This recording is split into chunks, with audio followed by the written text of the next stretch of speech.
Hoy vamos a comenzar una nueva serie llamada Sobrenatural. ¿Qué pasa por tu mente cuando te dicen la iglesia o el ambiente o el lugar o la conferencia o el concierto o la reunión estuvo sobrenatural? ¿Qué pasa por tu mente? Que te dijera, Dios quiere hacer cosas sobrenaturales. Automáticamente viene a nuestra mente los milagros espectaculares, ¿verdad? Dices, ¿cuántos enfermos sanaron? ¿Cuántas cárceles se abrieron? ¿Cayó fuego? ¿Flama azul o flama roja? ¿De cuál era el fuego? Lo damos por hecho. Y sí, Dios hace estas cosas y aún más. Pero no solo es eso. Acompáñame a leer nuestro pasaje base, que es Efesios 3:10, que dice: el propósito de Dios con todo esto fue utilizar a la iglesia para mostrar la amplia variedad de su sabiduría a todos los gobernantes y autoridades invisibles que están en los lugares celestiales. Ese era su plan eterno que Él llevó a cabo por medio de Cristo Jesús, nuestro Señor. Fuego, sanidades, milagros, todo eso está en el plan de Dios. Pero hay algo más arriba, el plan eterno, que es aún más grande que todas esas cosas, que es mostrar su sabiduría a través de la iglesia.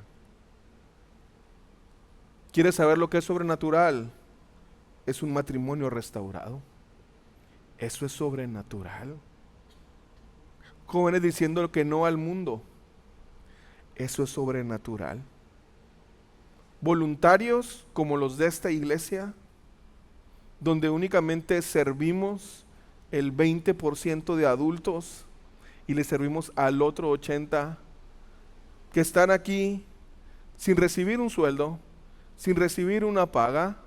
Gente que tenemos diferentes formas de pensar, diferentes formas de hacer las cosas, y que todos nos juntemos a servirle a Dios y a su iglesia.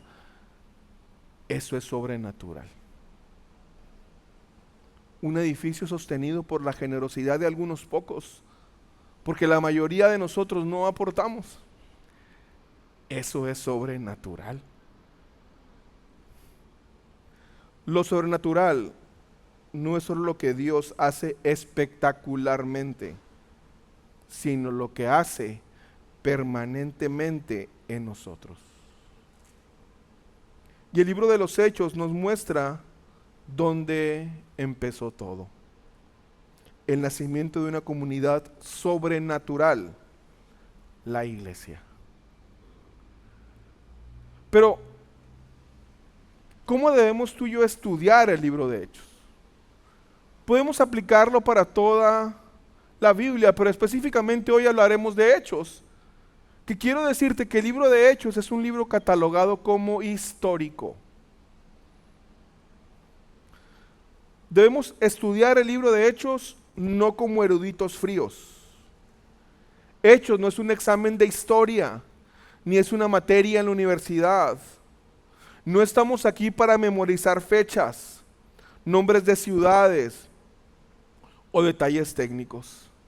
En cada uno de nosotros está la tentación de convertir la palabra en un objeto de mi análisis intelectual. Pero se nos olvida que la palabra tiene la capacidad de transformar vidas. Es como un médico que puede saber toda la teoría sobre la medicina, pero nunca la aplica en un paciente. Mucho conocimiento, pero poca transformación. El propósito de leer Hechos no es llenar mi cabeza de datos, sino dejar que el Espíritu Santo llene mi corazón de fuego. No leamos Hechos solo para aprender más, sino para preguntarnos, ¿qué quiere hacer Dios en mí y a través de mí hoy? Y yo te recomiendo cada vez que abras el libro de Hechos y la Biblia en sí, hagas esta oración. Señor, no solo quiero entender lo que pasó, quiero vivir lo que sigue pasando.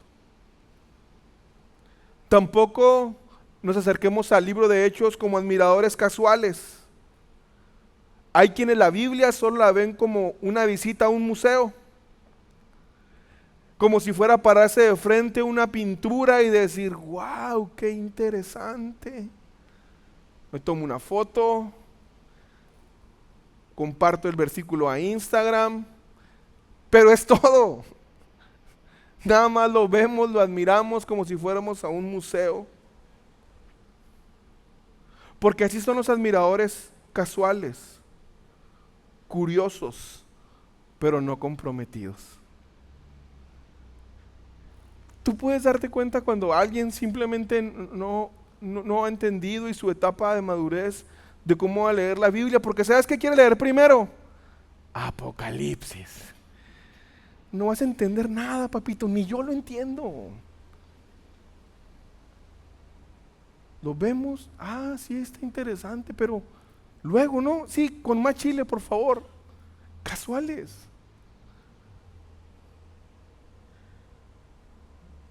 Hechos no está escrito para que digamos, qué increíble lo que se hizo en la iglesia primitiva, y luego sigamos nuestra vida normal. Está escrita para que digamos, ese mismo espíritu está en mí hoy. Es como aquel fanático de fútbol que sabe todo sobre su equipo.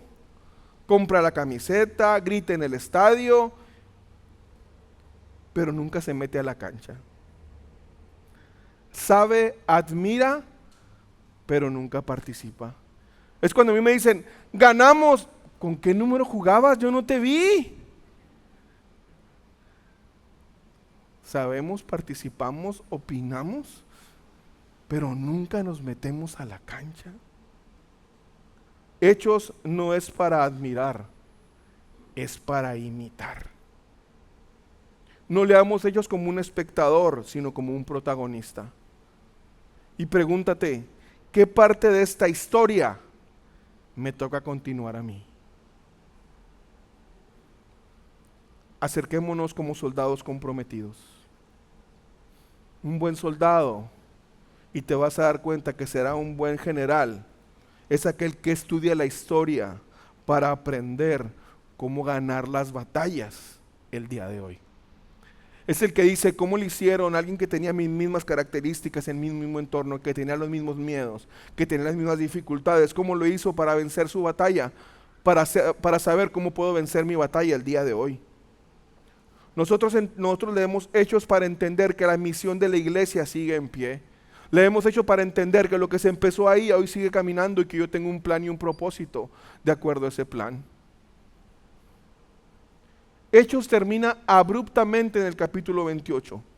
No tiene un cierre tradicional. Es como si Lucas estuviera escribiendo una serie donde de repente te dicen, continuará. ¿Pero en qué se quedó? ¿Qué sigue? Ya quiero saber. Lucas nos deja con esa sensación a propósito, porque nos dice, la historia sigue y tú eres parte de ella. Hechos no terminó en Jerusalén, sigue en Monterrey. Hechos no terminó en Pablo, sigue en nosotros. Sigue en tu casa, sigue en mi familia, sigue con tus hijos. Leamos Hechos con la mentalidad de un soldado en misión y preguntémonos, ¿qué órdenes tiene Dios para mí hoy? ¿Cómo voy a cumplir lo que mi Señor me está pidiendo el día de hoy? Hagámonos un compromiso de no solo asistir a la iglesia, sino de ser una parte activa de la misión de la iglesia. Y digámosle como soldado, Señor, reportándome para el servicio, ¿dónde quieres que sirva hoy? No como eruditos fríos, con información sin transformación. No como admiradores casuales, fans que miran, pero que no juegan, sino como soldados comprometidos. La misión sigue viva y somos parte de ella. Y con esta perspectiva, vayamos al lugar donde comenzó todo. Porque lo sobrenatural no empezó con un espectáculo, sino con una promesa. Y una promesa que implicaba una espera. Lo sobrenatural comienza con una promesa y una espera. Tú y yo estamos acostumbrados a que queremos ver resultados rápidos. Y ya no es que queramos ver un milagro, sino queremos un milagro rápido. Ya no solo basta querer el milagro y que las cosas sean como yo quiero, sino que las quiero ya. No sabemos esperar. Vivimos en lo inmediato, en la comida rápida. Amazon en un día. Queremos respuestas en segundos. Lo que más frustra, está comprobado, lo que más frustra a un usuario en una empresa es que el sistema que usan tarde tanto tiempo en responderte. Sea un segundo o no, si no te responde te empiezas a tensar. ¿Por qué no me da la respuesta?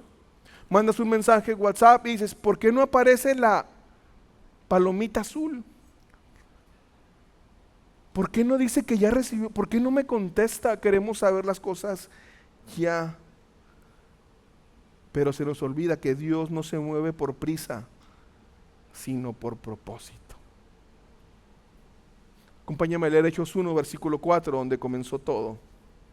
Una vez, mientras comía con ellos, les ordenó, no se vayan de Jerusalén hasta que el Padre les envíe el regalo que les prometió.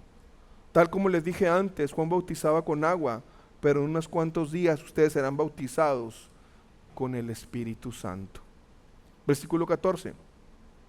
Todos se reunían y estaban constantemente unidos en oración junto con María, la madre de Jesús, varias mujeres más y los hermanos de Jesús. Esa instrucción que les da es la de esperar. Es referencia a lo que les comentó en Lucas 24:49. Y tú y yo podemos ver cómo había personas que sí estaban esperando, que sí estaban obedeciendo a lo que Jesús les había pedido, que estaban creyendo, pero también estaban obedeciendo. Porque la promesa no es simplemente se va a dar cuando creamos, sino cuando esperemos los tiempos de Dios. Es creer y es obedecer. Y muchas veces la obediencia siempre se va a traducir en paciencia. No solo se trata de creer, también hay que saber esperar. Abraham esperó años por la promesa de un hijo. David fue ungido como rey mucho antes de que empezara a gobernar. Lo sobrenatural no se activa con prisa, sino con una fe que sabe esperar.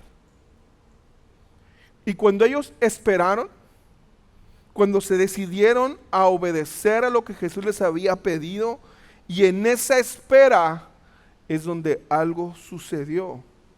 El Espíritu Santo vino, y no vino en un ritual extraño, vino en medio de una vida normal. Porque lo sobrenatural irrumpe en lo común, irrumpe de repente.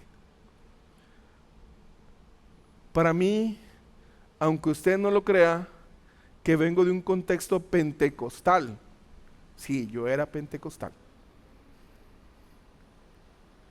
Leer lo que voy a leer para mí fue un shock. Y Dios me quitó muchas telarañas que tenía de mi cabecita. Porque tú y yo pensamos que lo sobrenatural requiere ¿qué?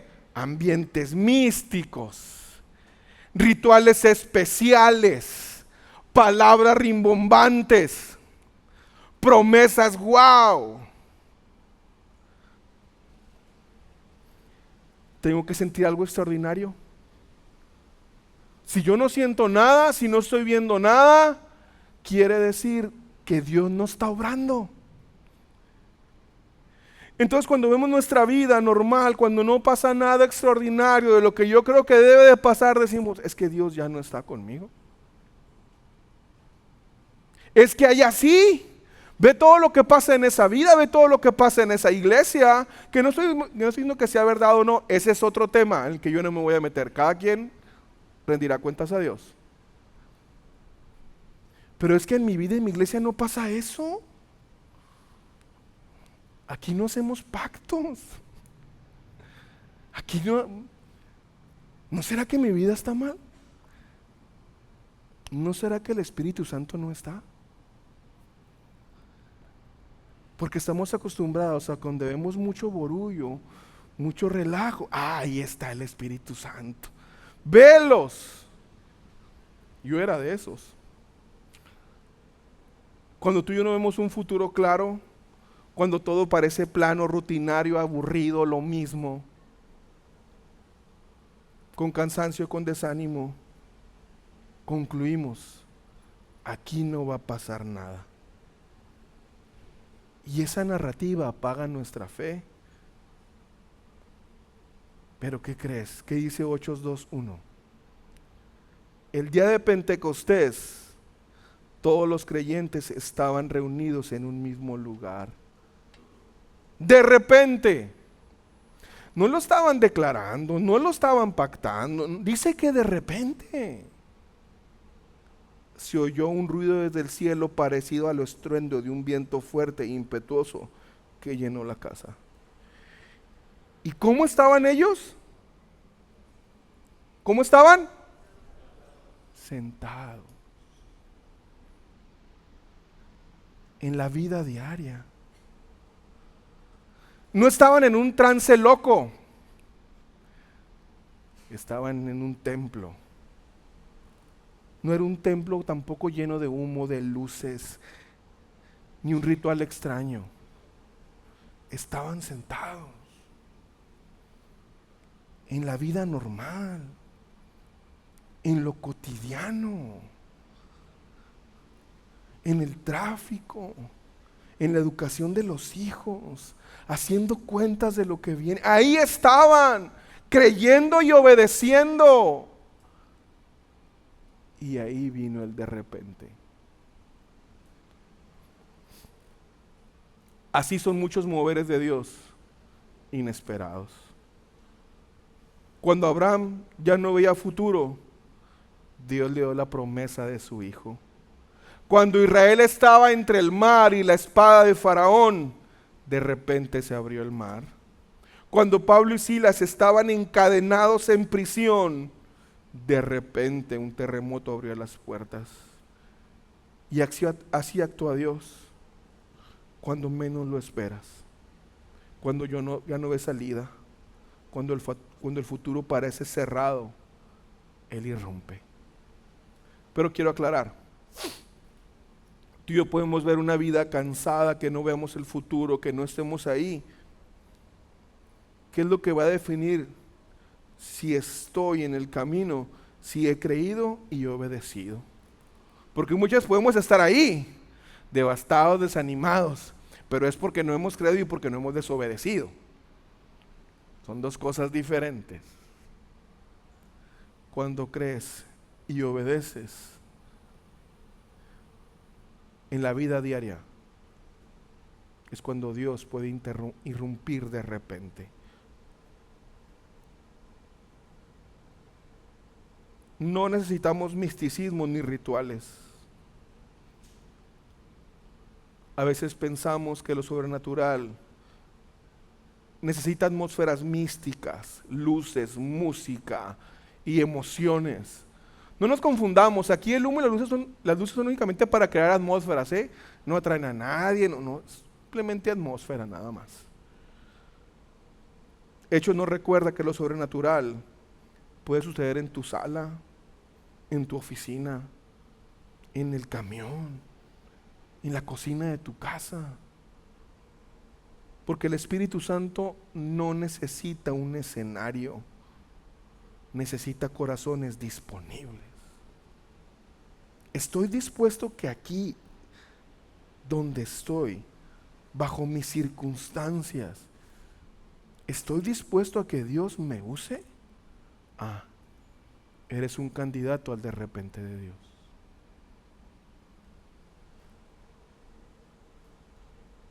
Lo sobrenatural transforma lo ordinario en un testimonio. Porque esa es la otra historia. Muchas veces el creer que hay un ambiente sobrenatural, siempre lo vamos a ver. ¿Para qué?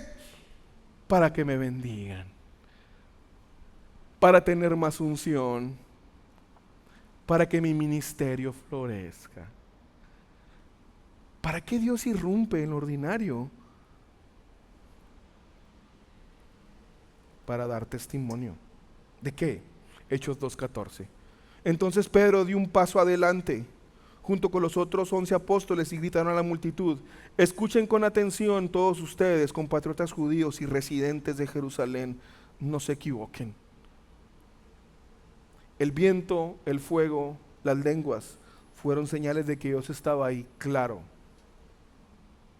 Pero lo verdaderamente sobrenatural fue que Pedro, el mismo que negó a Jesús, se levantó a predicar con valentía. El de repente de Dios convirtió a un cobarde en valiente, a un negador de Jesús, a un testigo de Jesús. La cosa no quedó ahí. Si leemos 8:2:37 al 41, tú y yo podemos darnos cuenta de que Pedro, el que antes negó a Jesús, ahora predica con valentía. Y cuando la multitud empieza a oírlo, ¿sabes qué siente? No siente la necesidad de decir: ¿y cuánto voy a pactar? ¿Y con cuánto me vas a bendecir, Dios? No. Traspasó su corazón. Y cuando sienten traspasado su corazón, la pregunta es: ¿qué tengo que hacer? No qué tengo que pactar, no qué tengo que ofrecer, no. ¿Qué tengo que hacer cuando siento mi corazón traspasado? Arrepiéntete de tus pecados, vuelve a Dios, sé bautizado.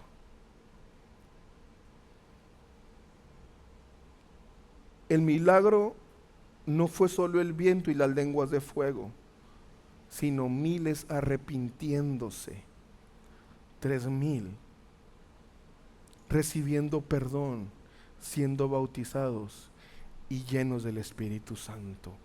Ese es el milagro. Cuando estaba soltero, fui a varios viajes misioneros. Y la pregunta común de todos los que no habían ido al viaje, cuando llegabas, ¿qué crees que te preguntaban? ¿Cuántos milagros viste? ¿Cuántos enfermos se sanaron? Y yo les decía: no hay mayor milagro que una persona que se levanta un día sin un propósito y con su destino al infierno, gracias a la palabra y la obra de Jesús, ese día pasó a la eternidad. No hay mayor milagro que ese, no nos perdamos.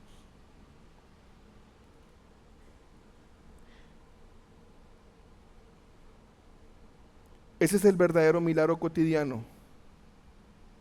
Cuando un corazón endurecido se abre, cuando un hijo rebelde vuelve a casa, cuando una familia entera se rinde al Señor.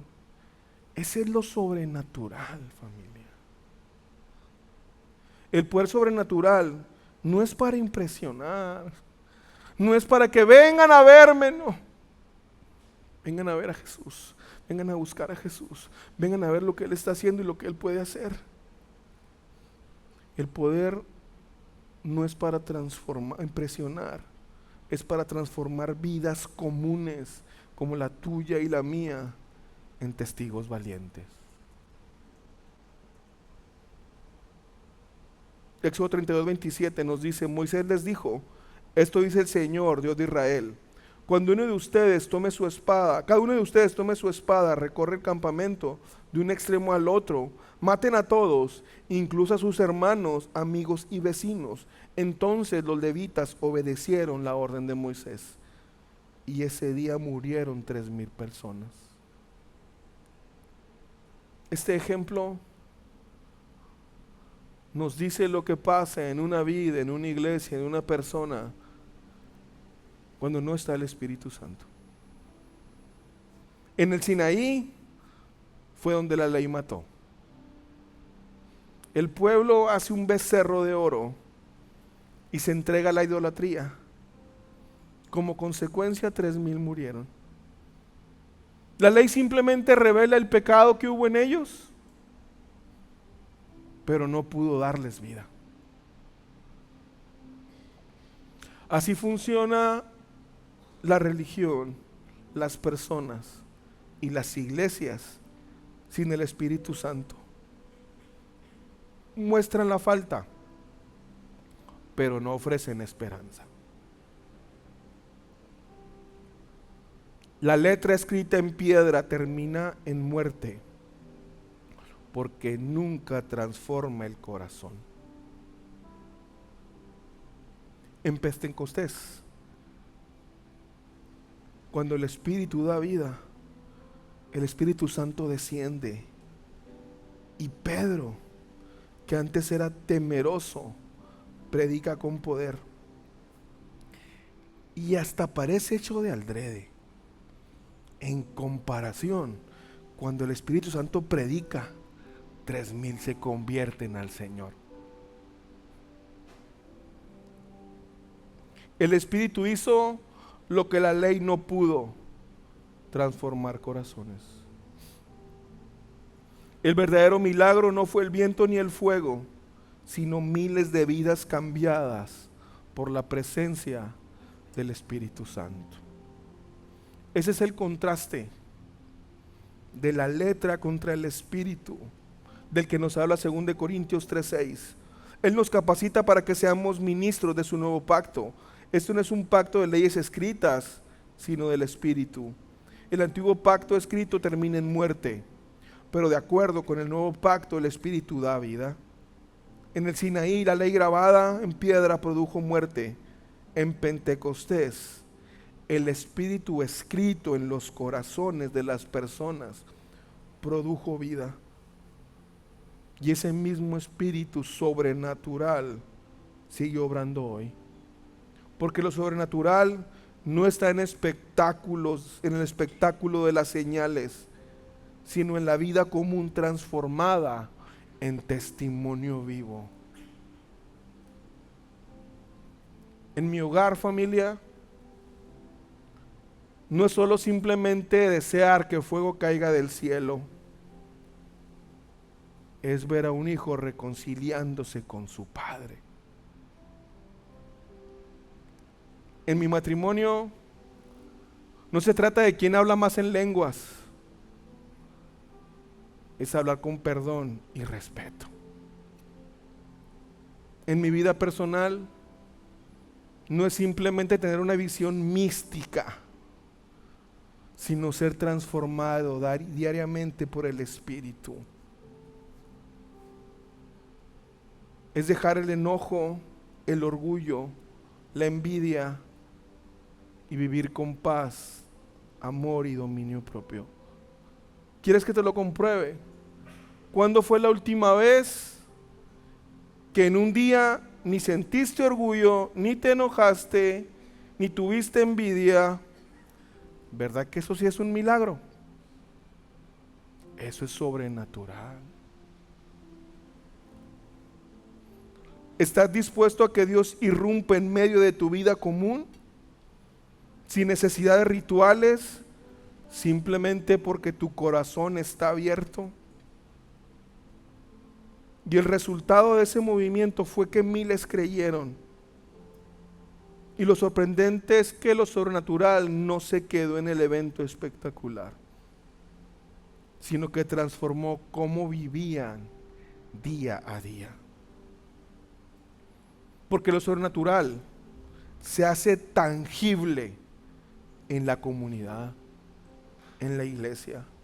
Porque el otro extremo es, está bien, pero yo quiero únicamente reducir lo sobrenatural a mi milagro, mi bendición, mi sanación, mis derechos, mis opiniones. Y descuidamos la vida juntos. Hebreos 10:24 nos dice, pensemos en maneras de motivarnos unos a otros a realizar actos de amor y buenas acciones, y no dejemos de congregarnos como lo hacen algunos, sino animémonos unos a otros, sobre todo ahora que el día de su regreso se acerca. Nuestra fe, cuando la vivimos en soledad, se vuelve frágil. Cuando nos apartamos, se vuelve frágil. Sin una comunidad, nuestra vida se apaga. Hechos 2:42 nos dice, todos los creyentes se dedicaban a las enseñanzas de los apóstoles, a la comunión fraternal, a participar juntos en las comidas. Había un profundo temor reverente vino sobre ellos. Y sí, los apóstoles realizaban señales milagrosas y prodigios. Pero nos dice más adelante que todos compartían todo lo que tenían, que compartían su dinero, su comida, y eso era una forma de adoración. Y que con eso todos alababan a Dios y disfrutaban la buena voluntad de toda la gente. Esto que acabamos de describir nos describe la iglesia, que es la comunidad nacida del Espíritu Santo. No fue un invento humano simplemente para que tengamos algo que hacer los domingos. No es una estrategia de dominio masivo, no. La iglesia es el resultado natural del poder del Espíritu Santo transformando corazones. En Hechos 2 vemos cómo la iglesia se dedicaba a aprender lo que los apóstoles les enseñaban. Había en ellos un deseo por aprender más. En ese tiempo no había la palabra escrita. Pero le dicen, apóstol, enséñame más, dime más, apóstol Juan. ¿Qué más viste de Jesús? Pero también decía que no solamente se quedaban en conocimiento, sino que vivían en comunión, podían estar unos con otros, aunque pensaran diferentes. Entendían la armonía, lo que significaba estar con otros. Compartían lo que tenían. Oraban unos por otros. Había milagros. Adoraban con alegría. El Espíritu Santo formó a la iglesia como una familia espiritual. No solo que creía, sino que practicaba el amor de manera tangible. ¿Quieres saber qué tan parte eres de una iglesia? ¿Qué tanto convives con otros? ¿Qué tanto buscas aprender, ir más allá lo que aquí se enseña? ¿Qué tan generoso eres? ¿Qué tanto oras por otros? ¿Qué tanto convives fuera de aquí con otros? La iglesia entonces no es un edificio ni un programa. Es una comunidad viva donde el Espíritu produce unidad, generosidad, servicio, gozo y un testimonio tan fuerte que cada día el Señor añadía a los que iban siendo salvos. El crecimiento en una iglesia se da porque somos unidos, tenemos una misma visión, porque somos generosos, porque nos servimos unos a otros y en eso tenemos un gozo.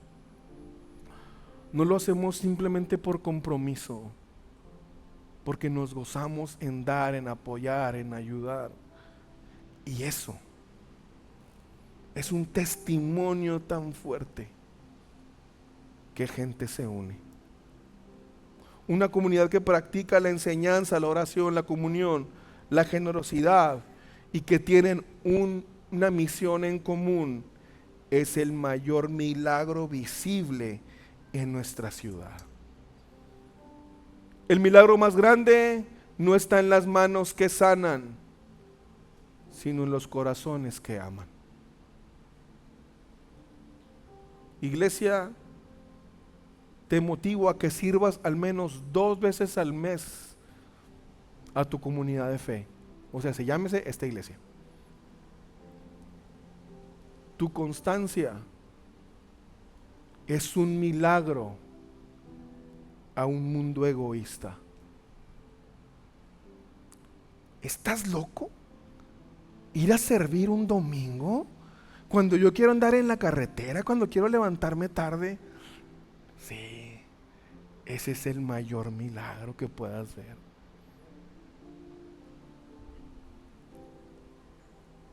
Te animo a que seas generoso. ¿Por qué le vas a dar a alguien de tu dinero? Que trabajen. Sé generoso con quien tiene menos que tú. Invita a comer a quien veas solo. Y hazlo sin esperar reconocimiento. Eso es sobrenatural. El libro de Hechos nos enseña que lo sobrenatural no es un show, sino un estilo de vida diario. La historia de la iglesia no comenzó con templos, ni con recursos, ni con grandes escenarios. Comenzó con gente común, sentada, creyendo y obedeciendo, esperando en la promesa. Y ahí, de repente, Dios irrumpió. En la vida diaria Dios te puede transformar. Por más aburrida que a veces te parezca. Si estás creyendo y estás obedeciendo una vida de hábitos que para ti puede ser aburrida por la etapa en la que estás, no detiene a Dios, ni te hace menos, ni te descarta. El mismo Dios de Pentecostés es el mismo Dios de hoy. En tu espera, cuando sientas que nada cambia, Él está formando tu fe. En tu vida cotidiana, cuando ves tu vida como una simple rutina, Él puede interrumpirla con un milagro. Y en nuestra comunidad, en nuestra iglesia, cuando decides amar y servir, Él hace ese amor visible a todo el mundo. Lo sobrenatural no es un espectáculo de domingo, es una forma de vivir todos los días. Es cuando ves 2 hermosos jóvenes entregados a Dios casados. Eso es sobrenatural, familia. Matrimonios restaurados que no tenían esperanza, que han decidido darse una oportunidad. Es sobrenatural. Cuando un joven encuentra su propósito, eso es sobrenatural. Cuando una iglesia ama tanto, se ama tanto entre ellos, que la ciudad no puede ignorarla. Eso es sobrenatural. El verdadero poder sobrenatural no está en lo que vemos con los ojos, sino en lo que Dios transforma en los corazones.